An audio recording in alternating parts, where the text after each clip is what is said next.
we're going to call you up right now and do this top 5 right now. Yes, sir. Oh. Because I've got a top 5 that list for New Orleans cuisine.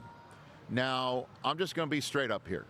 I am not a New Orleans cuisine type of guy. You know I don't eat spicy food. Yeah, right? it's not your thing. I don't eat spicy food. Right. I also don't look at, say, like I said the other day, you're like, you know what that soup is missing is some cricket. You know, like let's add some turtle to this, right? Like I'm not adventurous. You're not exact Xavier Leggett in the eating raccoon. All right, I'm not adventurous when it comes to Stay in your lane. You pick a lane. You know your lane. You stay in it. So I've got a top 5 list of New Orleans cuisine presented by Pedigree, but it's also being helped and aided by one of our members of our crew from New Orleans, and I guess I'd like to introduce my friend Mark here. You want to basically give us your bona fides of who you are and where you're from? Yeah, I'm the audio guy who fills in when nobody shows up. Okay. Yeah. So that's why you're here? That's why I'm here. You're from New Orleans? Yeah, from New Orleans, born and raised here. Okay. And pretty much probably the best city in the world because I've lived in different places for food. And you have also worked as a weathercaster? I was a weatherman for about 15 years in Las Vegas. Whoa, really? Which was the best job in the world because I was a weatherman in the desert. Hot. Back to you, Bob.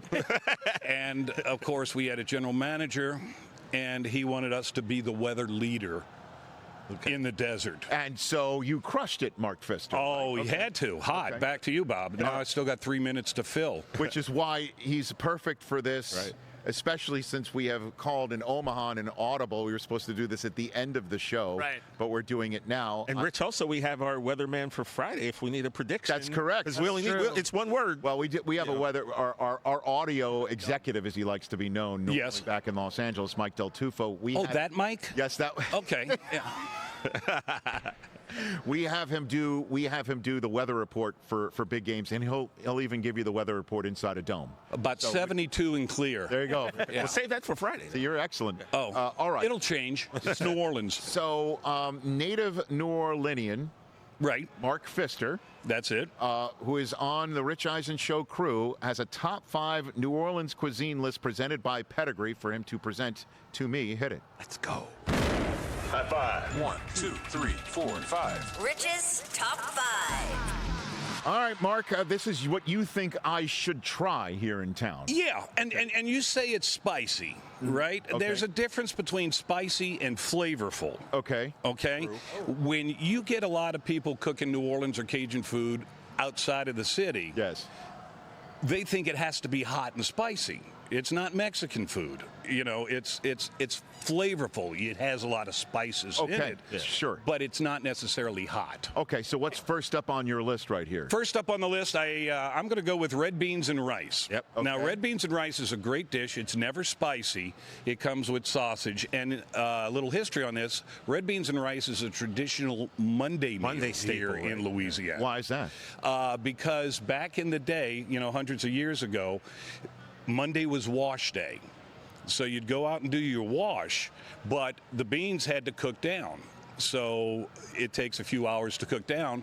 So it was an easy meal to make. Well, and there's some bread that comes with it or something like cornbread. that? Cornbread? Yeah, cornbread. Okay. And cornbread could also be used as a dessert, too. Some of the best cornbread has little chunks of corn in there. All right, red beans and rice. That's something that I think I could give a whirl to. Last time I was here, I had the red beans and rice. All right. And the sausage. Great meal. Number 4? Number 4 is going to be gumbo over rice. And gumbo, if you put tomatoes in your gumbo, you put potatoes in your gumbo, you ain't making gumbo. Okay. That's not gumbo. So that's a no. That's like I should reject any gumbo that's handed to me. Like what is in a gumbo? What is in that? What's in it? Pretty much I need to anything you know. can hit with a truck.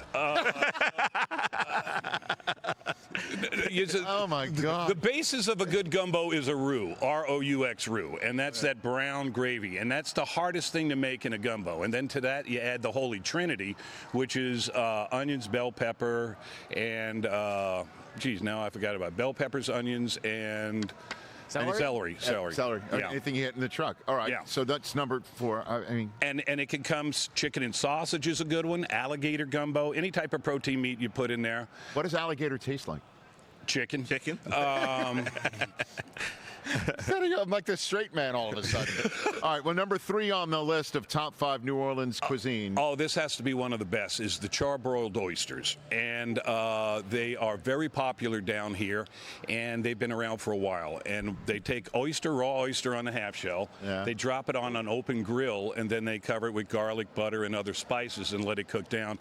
I think you could eat this, Rich, if you closed your I eyes. say, Okay.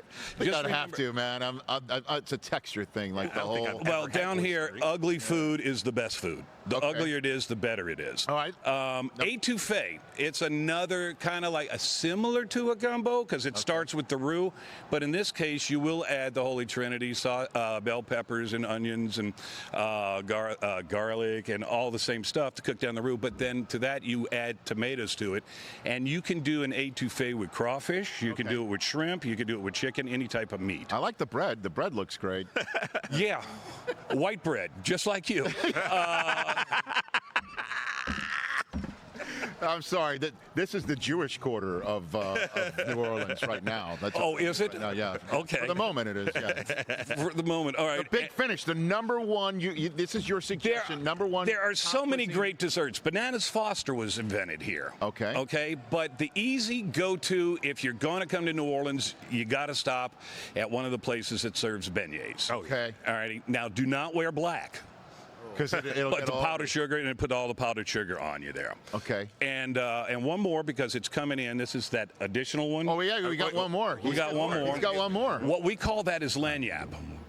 Lagniappe is a French term, means that little something extra, that 13th donut in a donut, in a dozen. Okay. Lagniappe. All right. I'm not going to ask you to spell it. Okay. It is crawfish season now. Okay. And crawfish are great. And most people, especially people who are not from here, will say, crawfish, there's too much work for that little bit of meat in the tail. Yeah. It's not about working for the meat in the tail. It's about the camaraderie and the friendship. What is camaraderie with what?